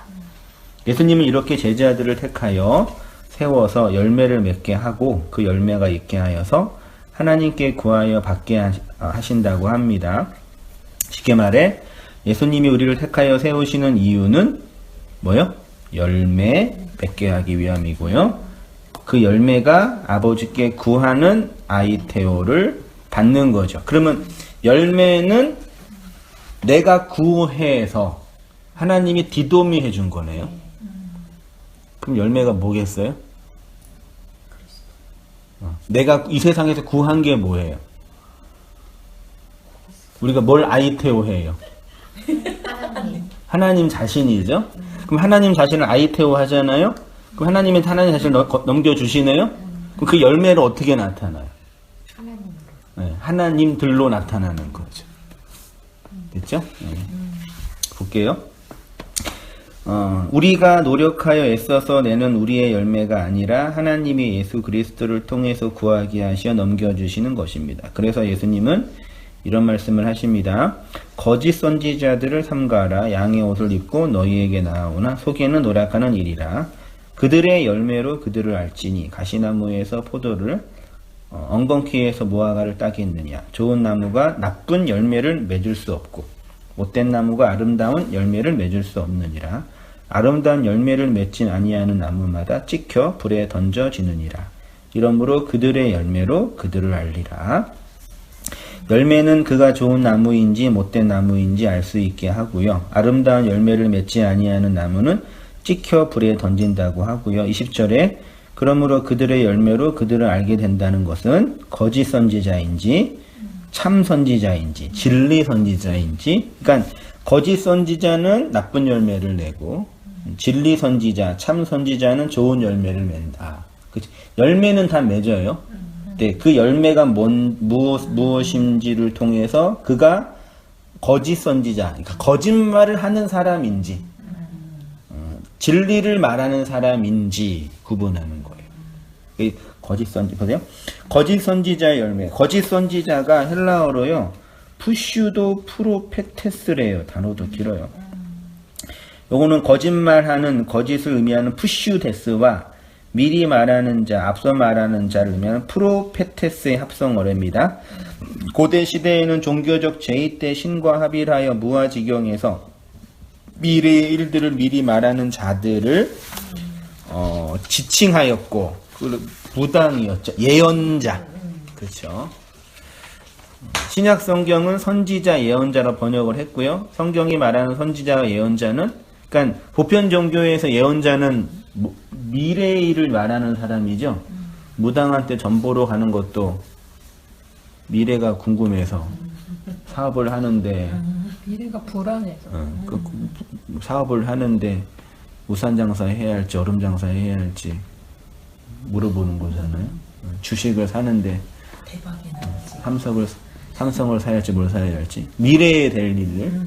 근데 성경이 말하는 선지자 예언자는 미래에 되는 일이 아니라 뭐냐면요, 경전을 해석하여 공동체에게 전하는 일이죠. 그러니까 구약의 선지자 이사야, 예레미야, 다니엘, 에스겔, 기타 12명의 선지자들이 했던 선지 사역의 핵심은 모세 오경의 내용을 역사 속에 살고 있는 이스라엘 백성들에게 증거하는 거죠. 그게 선지 사역인 거예요. 모세 오경의 경전을 교회에게 가르치고 증거하는 거예요. 그것들에 대한 산물이 선지서들이고요. 됐죠? 그러면 신약 성경에도 복음의 서인 4개의 복음을 사도들이 교회 역사 속에 펼쳐서 증거하는 거죠. 그게 사도들의 서신서들인 거고요. 선지자, 예언자는 미래의 일을 얘기하는 어떤 기술적인 일인데, 내용은 경전의 내용, 성경의 텍스트를 설교하고 오늘날만 설교하는 사람이에요. 설교하는 걸 여기 고린도전서 14장에는 예언이라고. 바울이 방언도 좋은데 방언보다 뭐가 더 좋다 그래요? 예언을 하라. 방언은 개인이 유익이고 예언은 공동체가 유익이다. 그거는 방언은 못 알아듣는 말이잖아요. 율법의 말, 이 세상 아래의 말인데 그것의 내용이 예언으로 설명되는 거죠. 그래야지 공동체의 덕을 세우는 거죠. 그게 예언, 하나님의 말씀을 증거하고 그 말씀을 가르치고 그 말씀의 내용을 전하는 차원이 예언인 거죠. 근데 이거 다 오늘날 방언하면 다 이렇게 하늘의 언어라고 그러고 지금도 뭐 샬라샬라 샤나실라 하면서 막 언어적 그거 못하면은 저기가 아니고 성령을 네, 안 받은 거. 네. 그걸로만 얘기하는 또 교회 오순절주의 교리 자체가요, 세컨드 블레싱이라고 해서 첫 번째 성령 받는 거 내주하는 거고, 내주 성령 충만한 성령 세례를 받아야지 내주하는 성령으로는 충분하게 살지 못하니까 그러니까 내주 성령, 능력 성령. 능력을 받을 때 나타나는 현상이 방언. 방언을 받아야 능력 있는 그리스도인이 된다. 이런 도식으로 이제 신학이 돼 있어요. 오순절 신학 자체가. 그러니까 사도행전 2장의 성령 강림이 반복이 된다. 세컨드로 하나님의 축복으로 반복이 된다. 근데 이제 성경 신학적인 관점에서는 그 반복이 아니라 단회적 역사적 사건인 거다. 그 해석의 차이가 이렇게 나는 거죠. 방언이 그래서 요즘도 방언 많이 얘기하나? 송기철 장로가 하도 한 10년 전에 하도 센세이션 일으켜가지고 방언에 해가지고 그때 그런 쪽 관계되는 사람이 이제 온 거예요. 뭐 거기 이제 가게 이제 그쪽 샵에 왔는데 저는 이제 그때 단순히 이제 직원으로 있을 텐데 왔는데 막 얘기를 하는데 그때 나는 교회 다니고 있는데 방언을 못하면 그 하나님하고 이게 아닌 거고, 그러니까는 이제 소통 자체도 그렇지만은 네가 성령 받은 게 아니고 하나님 진짜 믿는 게 아니고 그 얘기를 하는데 난 딱 듣는데 야, 얘네 아마는 이단이야. 이상한 소리에. 그게 어떻게 왜 꼭 방언을 해야지만 하나님하고 저기고 말로도 하고 저기를 하는데 왜 방언 못 받으면 나는 그러면 하나님 저기가 아닌 거야? 그러면은 내가 믿는 게 아니야? 뭐 얘네들 완전히 무슨 방언만 얘기를 하는 거였고 얘 그러고 갔어 이러고 나 그냥 왔잖아. 근데 지금도 오순절 주는 그런 시교로 움직여지는 것 같긴 한데 워낙 이제 떨어져가지고 저도요. 아무튼 이제 이런 해석에 이제 오해된 거고요. 거짓말과 진리의 말이요. 바울이 말하고자 하는 예언은 방언으로 기록된 성경의 진리를 성경이 방언으로 기록된 거죠. 그렇죠? 못 알아먹잖아요. 그리스도의 영을 받아 교회에게 설명하고 가르치는 설교입니다. 이렇게 율법을 내용으로 그리스도의 진리를 선포하는 자를 선지자라고 하고요. 거짓 선지자는 그 뭐 하는 거냐? 성경을 방언으로 얘기하는 거죠. 율법으로. 예. 그리스도의 영이 없으니 여전히 율법의 내용을 전하여 인간이 해야 하거나 하지 말아야 할 율법 조항. 그러니까 어저께 우리 박시사님이 그 정법 그 도사님이 말하는 그 불교 유불선 합쳐놓은 그런 도사가 말하는 그 강연이 홍익인간으로 널리 사람을 이롭게 하기 위해서 여러분이 살아야 됩니다. 나를 위해 살지 말고 다른 사람을 위해서 다른 사람을 베풀고 이타적인 삶을 사는 것이 하나 신이 좋아하는 뜻입니다. 그렇게 얘기를 한대요. 나를 버리고 교회 설교만큼도 설보다 더 잘하는 거지. 근데 그 문제는 나중에 얘기했지만 자기도 못하는 일을 얘기하는 거예요. 자기도 못하는 그 일을 하라고 하는 근데 거예요. 교회에서도 보통 그렇게 얘기하잖아요. 그렇죠. 거기다 예수를 섞어서. 그렇죠. 예수님이 그 원하십니다. 그러죠. 그래서 그럼 어디까지 애를 써야 되냐고 여쭤보니까 어느 정도 해야 되는 거냐고. 그러니까 기준이 오하고 없으니까 계속 높은 거지. 나는 계속 못한 사람이고 아무리 해도 안 되는 사람이고. 네. 그래서 이제 그런 차원이 성경을 해야 할 일과 하지 말아야 할 율법 조항으로만 가르치는 거. 근데 성경을 그냥 문자적으로 보면 그렇게 보여요. 그렇죠? 그 문자적으로 보면 안에 있는 의미를 그러니까 해석이 없는 거예요. 그러니까 그 나중에 공부하겠지만 한국교회 목사들 어제도 얘기했는데 이 집사람도 얘기했는데 이제 주일날 밤에 이제 제가 설교 다 정리하고 이제 한 주를 이제 정리하고 이제 마음적으로 또 그 사역적으로 설교 다 올려놓고 이제 한국교회 유행하는 대형교회 목사님 설교들을 이제 그 경쟁자 입장에서 동종업종 경쟁자 입장에서 벤치마킹하려고. 이 인간들은 어떤 얘기를 도대체 하고 있길래 이렇게 교회가 커진 거지 이렇게. 근데 뭐야 얘네들은 다 듣고 나면은 마음속에 화가 나요 항상. 너무 날로 먹는다. 어쩜 이렇게 날로 먹냐 세상에 진짜. 저런 얘기하는데 왜 사람이 모이냐고. 야 그러니까 이거 사람들은 쉬운 거를 원해요. 이거 해가지고 한 달에 몇 백만 원씩 사례비를 받으면서 목사라고 인정받는 거야 생각하니까 마음속으로 나도 참 그렇지 성격이. 그러니까 개인적으로 그것도 이제 신학적으로 보면은 그냥 성경에 있는 겉에 있는 그 문법적인 얘기를 윤리 도덕적인 차원에서 해야 할 일과 하지 말아야 할 일들을 나열하고 그리고 그걸로 당근과 채찍을 성취감과 죄책감을 동시에 주면서 이제 사람들을 이제 다루는 게 거의 이제 유튜브에 이제 소위 말해 대형 교회 목사들 소위 말해 이제 유튜브는 이제 대형 교회 목사들만 설교를 올려오고 이제 묵시 패러다임에는 이제 이런 교회는 가끔 한두 명씩 우리가 알고 있는 그런 정도. 이게 항상 모니터링, 제 설교도 모니터링도 하고 또 그런 것도 하면서도 이렇게 묵시적인 패러다임 안에 있는 목사도 이런 진리를 전하는데 왜 이렇게 이분은 이렇게 해석할까 고민도 해보고. 근데 기존 교회 일반 목사들은 그냥 좋은 얘기 해 주시더라고요. 인문학 과목. 인문학 강의도 그렇게 하면은 돈 못 받아요. 그렇긴 하죠. 그 자기 경영책 때도 안 되는 그런 수준 나는 얘기를 하면서 간증 몇 개 하고 자기 목사권이 이용해가지고 성도도 하고. 그렇긴 하죠. 물론 종교적인 제의와 예배 형식 안에 설교가 포함되어 있기 때문에 설교 자체만 판단하는 건 좀 무리가 있죠. 왜냐하면 그분들이 이제 예배라는 전체의 종교적 제의 안에 자신들이 사제처럼 하는 부분을 한다고 생각하니까. 그래서 어느 부분에서는 뭐 부부가 행복하게 사는 방법, 그리고 자녀들을 잘 키우는 방법, 사업의 복을 누리는 방법. 세미나를 그렇게 그걸 주일날 설교 시간에 그런 얘기 들으니까 좀 복음에 고민이 없는 사람 들어도 그냥 앉아 있어 줄만 한 거죠. 요금 내고 앉아 있어 줄만은 하죠.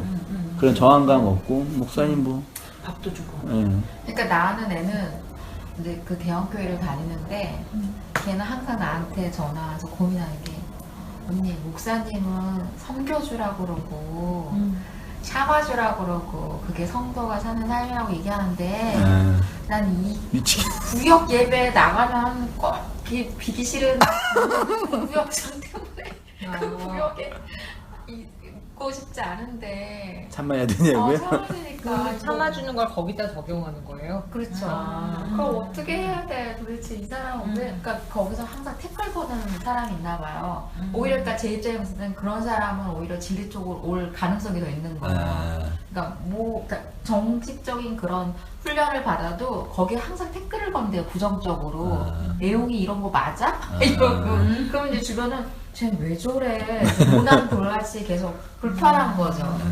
그러니까는 그냥 꾹 참으면서 그 반론을 제기하거나 뭘 하는 막 그러니까 투덜인 거죠. 투덜이가 이제 꼭 한 명 있어가지고 투덜거리면 그러니까 모든 사람의 의견에 투덜댄대요. 그분은.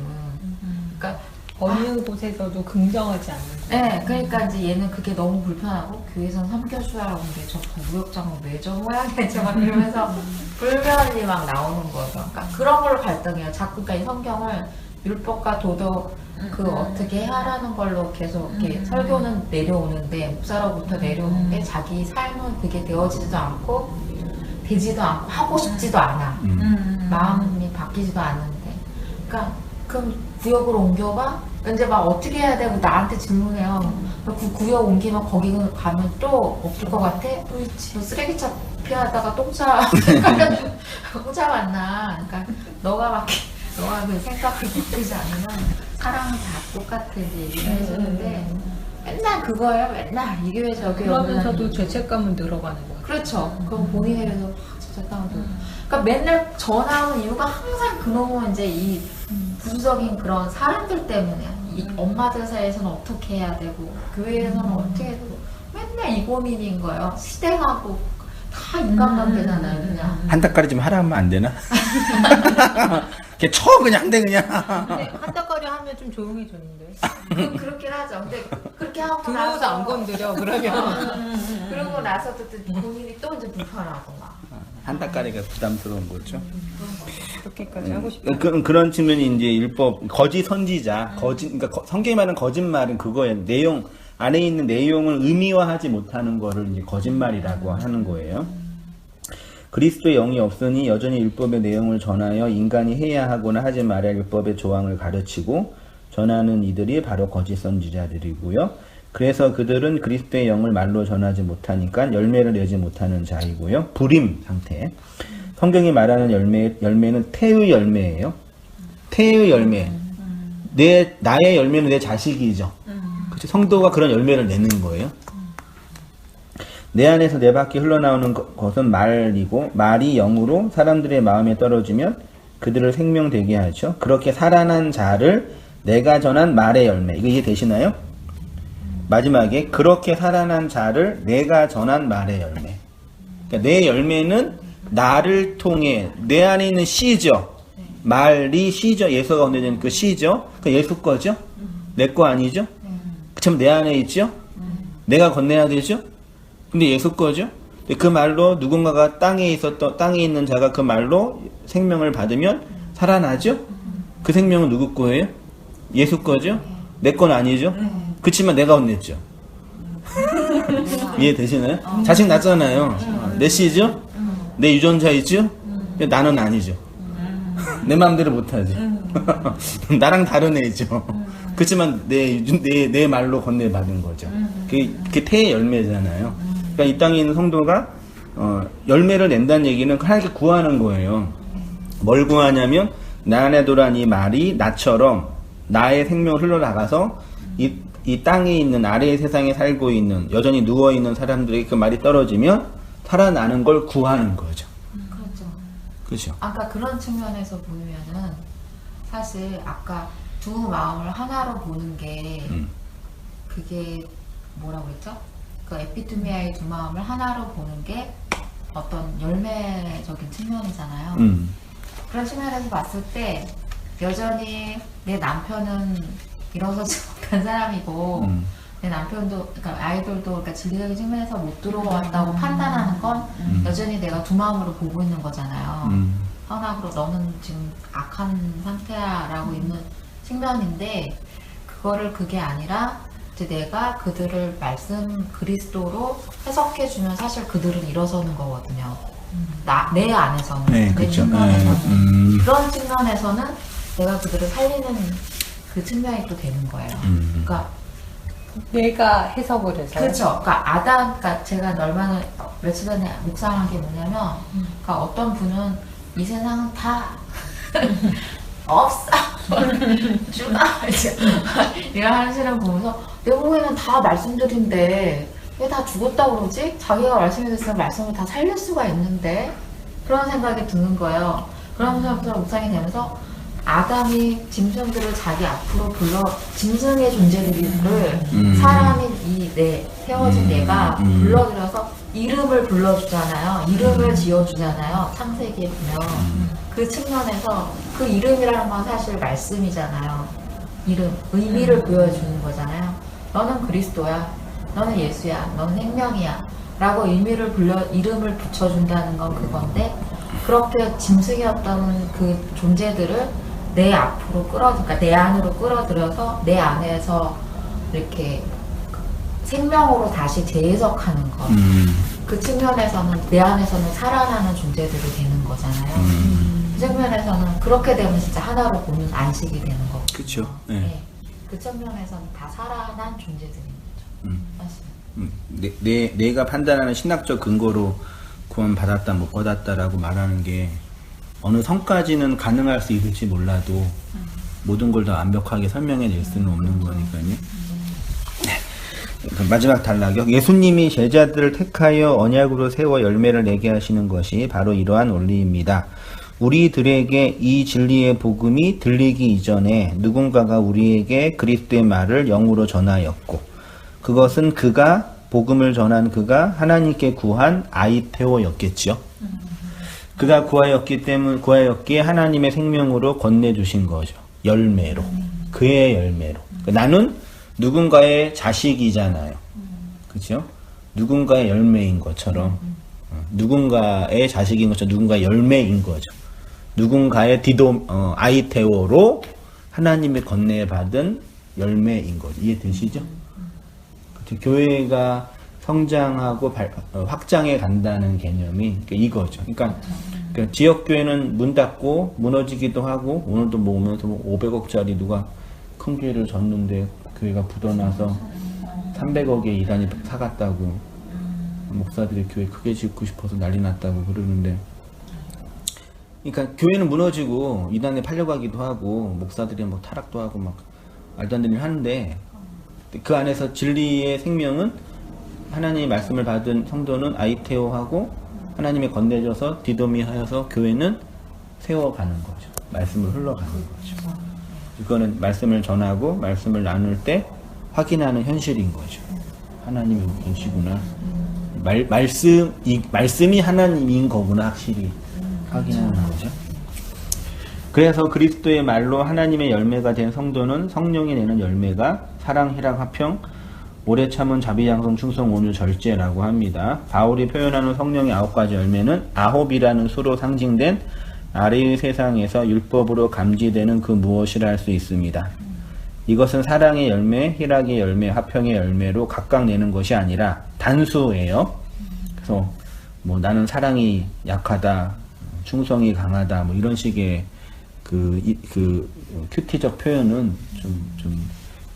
옳지 않죠. 다 그렇게 이해하시죠. 이거 다 윤리성이잖아요. 도덕성이고 성품성이죠. 그럴 수밖에 없는 게 우리 안에 있는 그 생명 하나를 설명할 수 있는 방법은 9분이 없는 거예요. 하나님의 그 생명이 외부로 드러나는 현실은 이 모양일 수밖에 없는 거예요. 그렇죠? 그러니까 9을 보면서 개별적인 하나의 인격성과 도덕성과 성품성으로 보지 말고 요거를 있게 하는 그 마지막 하나, 생명을 봐야 되는데 우리는 이 9들을 보면서 마지막 하나는 보지 못하는 거죠. 되시죠? 네. 그래서 단수로 성령이 그리스도의 영을 받은 우리에게서 내게 하는 하나를 설명하기 위한 9인 것입니다. 하나를 설명하기 위한 9. 정말 그랬나? 바울이 정말 그래서 성령이 9가지 열매라고 했나? 모르겠는데 아다리가 맞아서 이렇게 표현한 거예요. 그래서 아홉으로 살고 있는 율법의 사람들에게는 그리스도의 영이라는 하나가 아홉들 중에 하나의 생명으로 보이는 것입니다. 그래서 계시록에 가면 이 열매가 선악과를 통과하여 주어진 생명나무인데, 생명나무가 여기 22장은요 길 가운데 흐르더라 강자의 생명나무가 있어요. 12가지 열매를이죠. 근데 이거는 그 언어로 보니까 명사, 대격, 남성, 단수로 되어 있어요. 그러니까 성경에서 열매는 다 단수예요. 열매라는 단어 자체가 단수 뭐죠? 복수적 의미이지만 단수적 내용인가요? 더 언어를 더 깊이 공부해야 되겠죠. 아무튼 이건 단수로 되어 있어요. 하나. 열매는 하나다. 성령의 9가지 열매도 하나다. 그 하나를 설명하기 위한 아홉들이다. 그렇게 이해하시면 되시지. 우리가 인격과 내면에서도 맺어야 할 어떤 성품성이라고 하는 건, 솔직히 인간의 성품은 현대 구조주의가 발전하면서 어떤 환경과 구조에 매여 있느냐에 따라서 그 사람의 성격이 결정되는 부분이 되게 많아요. 그러니까 그 구조를 잘 만들어 놓고 억압을 하면 그렇게 돼요. 그래서 지난주 얘기했지만 그 결혼할 때 부모님 직업 중에 좀 부담스러운 직업이 선생과 목사. 왜냐면 외부적 억압에 의해서 길들여진 애들이거든요. 거의 대부분. 되게 긍정적으로는 되게 안정적이에요. 선생과 목사네요. 네. 되게 구조적으로는 안정적이에요. 겉으로 볼 때는 반듯하고. 우리 애들. 우리 애들은 반듯하진 않아. 걔네 누가 목사들인 줄 알겠어, 학교에서. 맞아. 입 벌려서 말하지 않으면. 조용히 해. 니네 한번 목사라는 조용히 하지 마. 조용히 해. 어디 가서 그러지 마. 깜짝 놀라지. 니네 아빠가 목사였어? 근데 넌 왜 그래? 그러면 너 교회를 다닌다.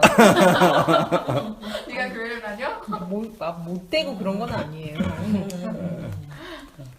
옛날에 저 아는 선배가 그 수아서클에 있는 선배가 평상시에 완전 깍쟁이 같고 너무 이제 하는 게 막 진짜 막 안아 보이는 약간 식으로 막 이렇게 행동해요. 근데 어느 날 언니가 교회를 다닌다는 거예요.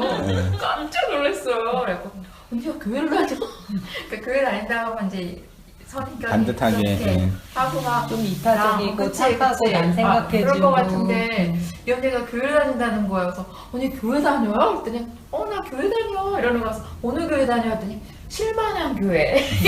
교회 지금 이건 실만한 교회. 막 박장대소 했거든요. 그러니까 소위 교회 다닌다고 생각하면 대부분 또 그 교회 안 다니는 사람들은 교회 다니는 사람들이 약간 흰 옷 입은 윤리도덕성. 하잖아요. 다 자기 안에 어떤 죄책감이 있는데. 술 담배 안 하고. 그러니까 아무튼 이제 외부의 환경의 구조에 의해서 많이 서로 길들여져요. 자식도 부모한테 길들여지고 부모도 자신한테 길들여져서 자식이 겉으로 볼 때는 반듯하게 이 세상에서 예의 있는 어떤 사회 시민이 되는데 내면 깊은 무저경 속에 들어가면 그 울부짖는 나, 짐승짓하고 있는 그 나가 감추어져 있는 걸 이제 모르죠.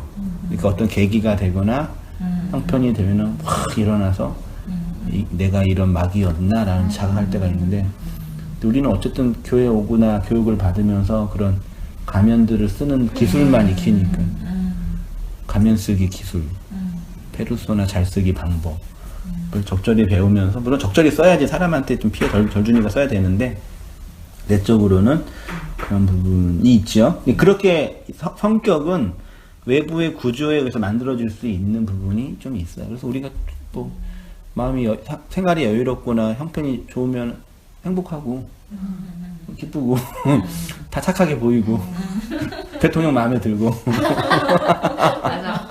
힘들고 어려우면은 대통령 때문에 마음이 행복하다는 사람이 꽤 있어요. 힘들고 어려우면은 짜증나고 목사 믿고 다 노무현 때문이라 그러고. 그러니까 우리가 이렇게 되게 그 인간이는 동물이니까 동물적 감각에 의해서 움직여지는 존재들이거든요. 어쩔 수 없이 그거를 무시할 필요는 없어요. 그걸 인정하고 그러니까 성도들이나 저도 착각을 하는 거죠. 우리가 정말 진리와 그 말씀에 대해서 목말라 하는 그것이 나의 내면적 어려움과 환경의 어려움 때문이냐, 정말 진리에 대한 목마름 때문이냐, 혼란스러울 때가 있는 거죠. 한세희 목사 이렇게 진리에 대해 열정과 이렇게 인생을 바쳐서 하는 이 열정이 정말 진리에 대한 열심 때문이냐, 아니면은 목사이기 때문에 뭐라도 해야 되기 때문에 하는 거냐, 그는 스스로도 구분하기 어려울 때가 많단 말이에요. 대부분의 목사들은 말하자면 그걸 모르죠. 내가 하나님의 나라 영광을 위해서 이렇게 이제 고생하고 있다. 그렇죠. 또 실제로 그러고도 있어요. 맞아요. 근데 그게 그 안에 깊이 들어가면 정말 그러는지는 나도 모르는 거죠. 그러니까요. 어느 임계점과 그렇게 나가 드러나고 폭로된 현실 속에 딱 나타나면은 그 나가 딱 보이는 거죠. 그러면 이제 우리는 소스라치 놀라는 거죠. 내가 정말 그랬었나? 근데 나한테 그러는 건 나만 한 사람만 속이면 되니까 감춰놓고 집어넣으면 돼 이렇게 해요. 근데 이제 사회적 위치에서 어쩔 수 없이 이제 있어야 되니까 그게 모든 인간 안에 있는 그 무의식에서 억압 당하고 있는 주체들이거든요. 말하자면. 그러니까 다 그래서 다 레드선하고 다 과거 얘기하면 다 울어요. 어렸을 때 뭐 했고요. 누가 뭐 다 이게 무의식이 다 있어요 이게. 근데 이게 인생을 하면서 적당히 감추어져 있고 포장이 되고 조정이 된 거죠 서로. 어느 계기가 되면 폭발해가지고 이제 드러나고, 특히 인간관계에서도 되게 예민할 때, 또 어떤 환경이 극단적일 때, 스트레스 상황에 놓일 때, 그때 이제 막 이제 그런 우리 안에 있는 그 동물적 그런 욕망들이 확 일어나서 힘들게 되죠. 그런 건 윤리 도덕성이고, 내적인 생명은 그런 차원이 아니다. 하나님의 주어진 생명이다라는 얘기고요. 그러니까 목사나 교사들이 자기도 못 내는 이런 도덕적 열매를 자꾸 성도에게 내라고 하니까 그들이 하나님을 대적하는 거짓 선지자들의 자리에 있게 되는 거예요. 자꾸 그 가면 쓰라고 그러고 적당히 보호하라고 자꾸 하니까 그 뭐 살 수는 있을지 모르는데 정말 마지막 하나의 그 죽음. 엘리야가 사르밧 가브에 와가지고 힘든데 마지막 하나 달라 그러면 그 죽으란 얘기지. 오늘날 입장에서는 좀 뭐 줘야지. 엘리야가 기적 베풀어가지고 좀 줘야지. 쌀 매까마니. 응, 하나님 주세요. 이 가난한 영혼도 살려야 되지 않냐고. 좀 주세요 좀 하나님. 근데 내놔 그러면 마지막 하나 내놔라고 그 하나님의 요구인데 진리는 우리를 그렇게 마지막 하나를 빼앗아가서 생명으로 이끄는 차원인데 이제 적당히 포장을 이렇게 해서 만들어 놓은 거죠. 자기도 모르는 걸 하는 거예요, 그러니까. 자기도 못하는 거. 예. 근데 목사들은 어느 순간 되면 다 알겠죠? 아나? 그러니까, 제가 목사를 보면 제가 이제 답답한 게 착하게 살아 열심히 하라 그러는데 정말 저분 저기 진짜 가능해서 저기 하라고 하는 건지 아니면 그냥 그 율법만 이렇게 나열하시는 건지 이렇게 묻고 싶을 때가 많아요. 청년 때 이제 산상수훈 같은 거 설교하는 목사들 보면서 그때 신학적으로 깊이 알지도 못했으니까 마음속으로 형제를 사랑하라, 이웃을 사랑하라, 원수를 사랑하라 그러는데 난 안 되거든요. 목사 하라 그러니까 그럼 하는 데인데 안 되는데 왜 자꾸 하라 그러지? 저분은 된 거야? 옆에 멀리서 볼 땐 된 것처럼 보여요. 이렇게 가까이서 보면 다 안 돼. 그래서 너무 가까이 가면 사람은 안 돼요. 허물이 많이 보여서. 적당히 거리를 두고 이렇게 봐야지 이렇게 거룩하게 보이고 착하게 보이거든요. 또 그럼 이제 그렇게 말 못하는 그렇게 말하는 목사는 인간이게 이해는 하는데 성경은 그럼 그렇게 얘기하라는 건가 그런 고민이 항상 있었어요. 특히 산상수훈 같은 건 이제 읽으면서 근데 어느 목사도 여기에 대해서 내용을 설명하는 차원은 하나도 없었던 거예요. 근데 이제 김은선 목사님 말하자면 그런 복음적인 진술들을 조금씩 하신 거죠. 그렇죠. 아, 그럼 이게 이 내용일 수 있겠구나. 이 내용으로 보면 되겠나? 또 언어를 공부하고 역사를 공부하니까 그렇게 보는 게 맞는 것 같네요. 그렇게 된 거고. 그런 이제 자기도 지키지 못하는 것들을 이제 하라고 하는 차원이 윤리 도덕 선생님이다. 도덕 선생이 도덕적이지 않은 건 비난받나요? 그렇죠. 학교에서 도덕 선생이 도덕 선생이 아니 니네 담배 피우고 아무 데나 버려봐요. 그럼 당장에 지탄받지. 그 영어 선생이 그런 거보다. 그렇지 않아요? 그렇지 않아요. 그 음악 선생이 노래 못하면 음악 못하잖아. 노래 못 가르치잖아.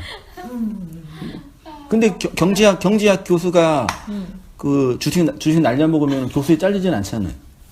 얘기를 안 하죠. 말하지 않겠지. 그 쪼개려고 어떻게 해요? 그렇죠. 예. 근데 계속 이야기를 그렇게 하다 보면 본인이 그건지 그게 아닌지 그런 건 모르고 그냥 속고 그 스스로 속이는 거예요. 그게. 그냥 그건 줄 알고 그냥 예. 그렇게 하는 인이 박인 것처럼 이렇게 습관에 의해서 뭔가 하는 것처럼 항상 그렇게 하는 것 같아요. 그러니까 뭐 방언으로 기도를 하든 뭐 무슨 진짜 안수 기도를 하든 이렇게 레파토리가 있잖아요. 그거에 대로 이렇게 하는 것처럼 그렇게 하는 것 같아요. 스스로 그 얘기에 스스로 현혹당하고 스스로 속이는 것 같아요. 나 스스로 세뇌당하는 거고, 나 스스로 그 안에 있고 싶어하는 거고. 이런 묵시적인 얘기를 하면은 이렇게 뭐 이걸 거부하는 거죠, 말하자면. 나를 공격하는 언어처럼 들릴 수 있으니까요. 그불의 금호이라고 표현하죠. 그 밥의 그 나물. 그러니까 자기가 판 함정에 자기가 그불의 금호. 그게 이제 거짓 선지자, 거짓말하는 사람들이라고 하고요. 한번 진지하게 생각해 보세요. 예수님이 우리에게 진짜 바라고 원하시는 것이 이 세상의 윤리와 도덕과 사회법 안에서 통용되는 차원의 사랑, 희락, 화평, 오래 참음이겠습니까? 100번 양보해서 이런 착한 윤리성 성품을 잘 훈련하지 못하여 여전히 사랑 없고 불안하고 오래 참지 못하면 성령의 열매를 못 내는 자라고 예수님이 정죄하실까요? 우리가 우리의 인생 전 역사를 통해 맺어야 할 열매가 어떤 것인지 다시 한번 생각해 보시고 점검해 보시기 바랍니다. 예수가 택하여 세운 자는 그리스도의 영이 이끄시고 그리스도가 열매 내게 하시는 하나님을 향한 아이테오와 하나님의 디도미가 열매로 주어져서 그 말을 따라서 이제 생명을 따라서 흘러간다 그래야 될까요? 세워져 가는 거죠. 있습니다. 한 줄 소감 느낌 좀 이렇게 하고요. 알겠습니다. 열매가 결국은 그런 그리스도고 하나님이 하나님을 내놓는 거잖아요. 그러면은 결과적으로 우리가 누구한테 그 진리를 전해서 혹시 그 사람이 그거를 못 내놨더라, 그러니까 간직하지 못하더라도 만약에 그렇게 된다면 그거는 열매를 못 맺는 건가요? 열매를 그 사람은 못 낸 건가? 알 수 없는 거. 그냥 그 사람 지금은 아닌 건가요? 그렇죠. 그거는 내가 결정하는 게 아니지 않을까요? 그렇죠. 그러니까 그래서 아까 제가 말씀드린 차원이 그런 거죠. 그러니까 내 눈에 보기에 저 사람은 아직 그 열매를 내놓지 않는 상태지만 내가 봤을 때, 그러니까는 사실 말씀이라는 게 구원받은 말씀도 있지만 저주받은 축복과 저주가 동시에 들어있잖아요. 말씀이라는 게 내가 유다의 역할을 할 수도 있는 거고 내가 어떤 선한 사마리안의 역할을 할 수도 있는 거고 양도 맞은 자의 역할을 할 수도 있는 말씀들이잖아요. 그게 다.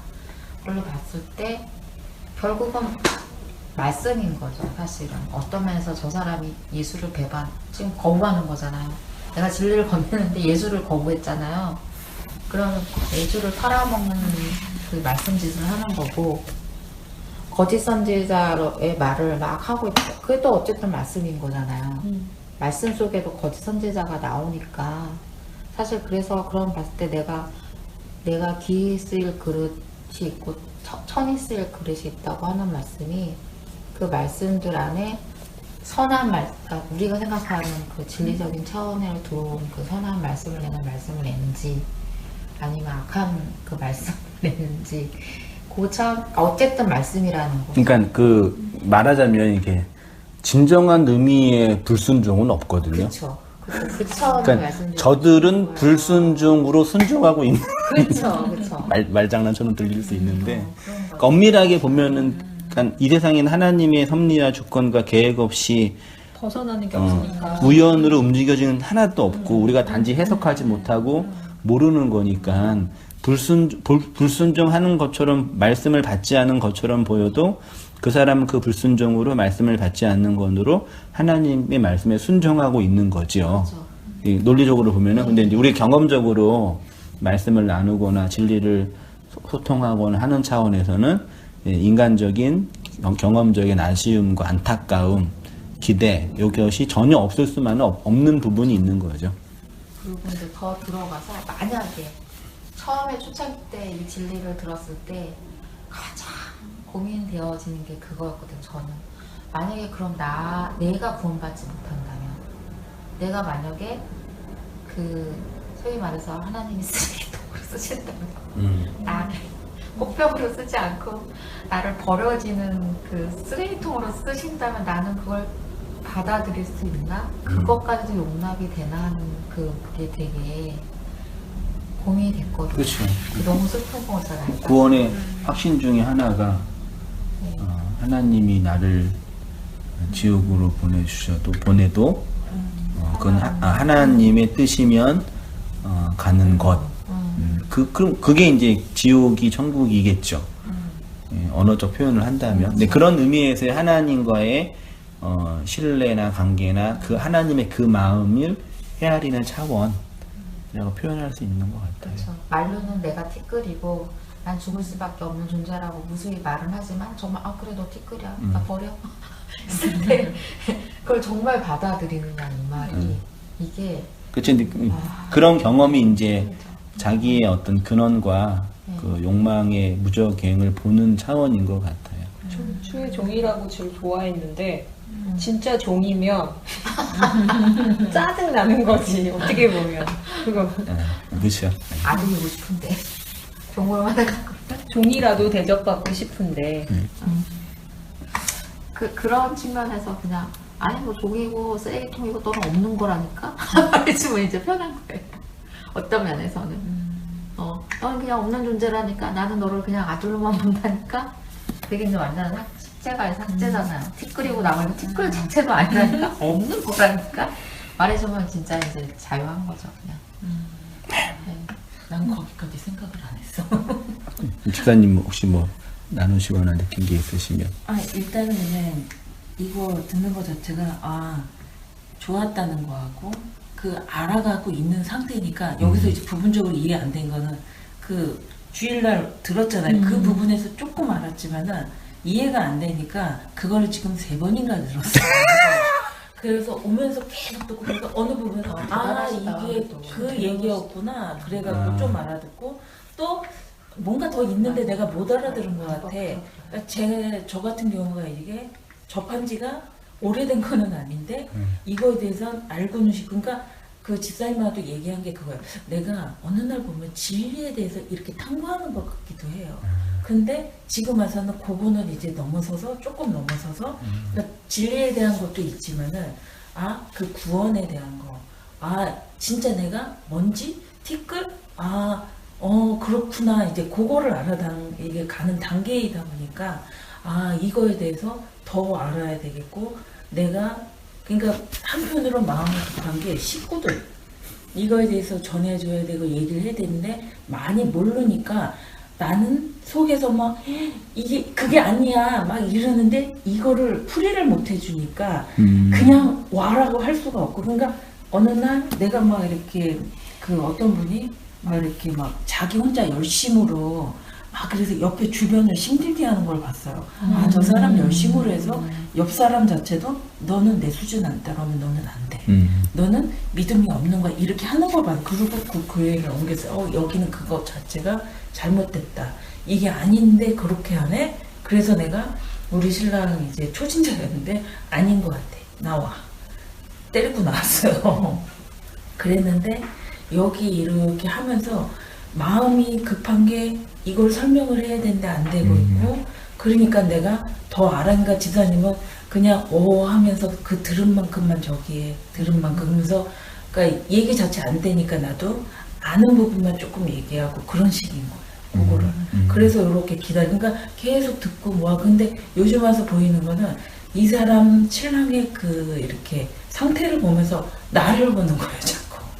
아 나는 아닌 줄 알았는데 아 나도 그 집사님처럼 내 수준에 안 오면은 너도 그런 적이야. 너 왜 믿음이 없어 이러고 있었구나. 내가 내 애한테도 강압적으로 이렇게 했고 우리 신랑한테도 아니 네가 문제야. 맨날 이랬던 문제가 아 그래서 문자로 나중에 뭐가 이렇게 싸우고 타가고 나서 당신의 모습 속에서 나의 모습이 보여. 그러니까 이 사람이 이해는 했는지 안 했는지 모르지만 진짜 아 그 순간 딱 오는 게 아 이 사람 모습에서 나의 모습이 똑같은 게 있는 거야. 내가 강압적으로 하고 나의 얘기만 하고 그러니까 내 그 이기적인 그 모습이 싫었는데 나한테도 그게 있는 거야. 나는 아닌 줄 알았는데 그게 보이는 거였고 아 이게 말씀을 알고 믿고 이렇게 하니까 그 전에 못 봤던 거를 이걸 통해서 보게 하시는구나. 아 너가 그 사람이야. 너도 그거야. 그걸 얘기해. 그러니까 나는 아닐 거야. 그러니까 이게 처음 딱 들어왔을 때는 이 말씀 이거 딱 보면서 부분적으로는 그건 나인 것 같아요. 근데 요거는 아닌 것 같아요. 이랬단 말이에요. 부분적인 부분에서. 부분적인 게. 그런데 이제 와서 아 그 얘기 전체가 아 나에 대한 얘기였네. 아 이제 나구나 이게 요것만 나고 요건 내가 아니에요. 막 이랬는데 그게 다 아니라는 거예요. 그러니까는 가끔씩 이렇게 뭐 하다 이렇게 보면은 그 전에 이렇게 하셨던 그러니까 어떤 부분 옛날에는 막 왜 나를 요렇게밖에 안 하게 하셨어요? 왜 요걸 요렇게 못하게 하셨어요? 막 이랬는데 지금 와서는 그때 딱 말씀을 하신 게 뭐 얘기를 하냐면 너는 그러니까 나에 대해서 딱 얘기하시는데 많이 그렇게 했으면은 너 만만치 않은 성격이야 그런 말씀을 딱 하시더라고. 아 나한테 왜 이렇게 네 성격 만만치 않아 그런 얘기를 이렇게 마음으로 탁 오는 거야 갖고 아 더 이상 반문을 못 하겠더라고요. 맞아요 주님. 만약 내가 그 수준이고 그렇게 됐으면은 진짜 이 눈 자체가 이 하늘 꼭대기에 있어서 사람을 쳐다보지 않았을 거예요. 그러니까 그때도 이게 세가지고 이 모가지에 이게 기부스를 뺐는데 아 이래서 이렇게 하셨군요. 그러니까 모든 가정이 이렇게 보면서 아 하나님이 이렇게 안 하면 내가 모르니까 이렇게 돌렸구나. 그러니까 그거에 대해서 이루어 가시는 거죠. 그 용서를 하게 하시더라고요. 모든 것이. 그때는 그 용서 자체가 안 돼가지고 막 이게 우라병 치르고 막 화학기가 올라가고 막 이러더라고요. 근데 그 말씀이 들어와서 이렇게 되니까 아 그게 아 그럴 수밖에 없었구나. 그거를 이해를 하니까는 이게 풀리더라. 근데 어떤 부분은 안 풀리는 게 있어. 그거는 아 내가 아직 그게 아닌가 봐 그래갖고 얘기하지 말라 그래요. 그게 가족인 경우가 있고 이게 저 가족들한테서 받는 게 제일 많은 것 같아요. 남은 진짜 내 성격상 남이 만약 딱 이렇게 주면은 아 그래? 그러니까는 부분적으로 아 쟤 저럴 수밖에 없어 이해는 해. 그래놓고 안 보면 끝이에요 그냥. 그래 가? 이러면 땡이야. 그리고 뭐 한바탕 해. 그러고 나서 너 안 보면 끝이야. 이렇게 되는데 가족은 맨날 봐야 되는 입장이니까. 그래놓고 마음에 이렇게 보면은 감싸고 아닌 척 그것도 못하는 성격인데 아닌 척하고 있는 자체가 싫은 거예요. 그래서 나중에는 딸이고 엄마고 어떤 거에 대해서 이렇게 안 좋았던 이런 거를 미안한 거 이런 거를 이제 말씀 통해서 나중에 이렇게 푸니까 너무 편안하더라고요. 그거에 대해서. 그래서 말씀 때문에 이렇게 보는 입장이 이제 이게 관점이 틀려지더라고. 그러니까 내가 옛날에도 야 저 사람 입장을 내 생각을 이렇게 해봐 많이 했는데 남하고는 그걸 잘했는데 우리 가족하고는 그걸 안 했더라고. 나 자체가. 그러니까는 굉장히 이기적인 거더라고. 내가. 그러니까 아니라고 생각했는데 되게 이기적이고 우리 신랑하고 똑같이 그 이렇게 막 그 난폭적인 그게 있었던 거예요. 그게. 그러니까 가끔 우리 애가 되게 이 막내가 순하고 착한데도 내가 이게 승질이 나고 뭐 이렇게 짜증이 나면 애한테 야 이러면 애가 그래서 그냥 무서워갖고 눈이 막 그래가지고 막 어쩔 줄 몰라니까 미안해 어쩔 때 목사님 그날 이렇게 말씀 듣고 뭐 하면서 이렇게 하면서 아 진짜 얘가 내 배에서 나긴 했지만은 얘가 그게 아니고 그 이삭에 대한 얘기를 하셨잖아요. 진짜 얘도 하나의 내가 처음에 얘를 갖기 위해서 애가 중간에 안 생겼다가 나중에 유산되고 안 생기고 그러다가 나이 먹어서 얘를 노력하시다가 잘 안 되는 거 아시나요? 나중에 안 돼서 포기하고 그냥 때려쳐. 그냥 너무 힘드니까 이제 때려쳐. 그냥 안 생기면 다 이유가 있는 거야. 그리고 때려쳐. 근데 그놈 신랑이 가끔씩 와갖고 남의 집 돌집 있죠. 그 집 아들 낳더라. 그 집 아들 낳더라. 아들을 좀 기대하신 거였어요? 그러니까 아들 기대했다기보다 그냥 딸이든 아들이든 하나 더, 하나 하나만 더. 더. 그랬는데 아들보다. 말은 그게 있는 거야. 그래갖고 야 그 집 아들이 잘생겼더라. 술 먹고 그래놓고 다음날 이제 열받으니까 너 그렇게 얘기하더라. 이게 무슨 소리야? 막 이러면 내가 언제 얘기했어? 이거를. 그러니까 필름이 끊겨서 그런 거야. 야 필름 웃기지 마. 내가 모를 줄 아냐? 막 이러고. 렌정훈 씨는 말씀드리기 어려우니까. 그러니까 괜찮아 그냥. 제 딸이 있고 그러니까 상관없어 나는 괜찮아 막 이래. 그런데 우리랑 딱 반대로 보면은 이제 그 집 아들 잘생겼더라? 막 이러는 거예요. 네 집 아들 낳더라? 막 이러면서. 그래갖고 술 기운에 그때는 애도 못 낳고 뭐 그런 얘기까지 나온 거야.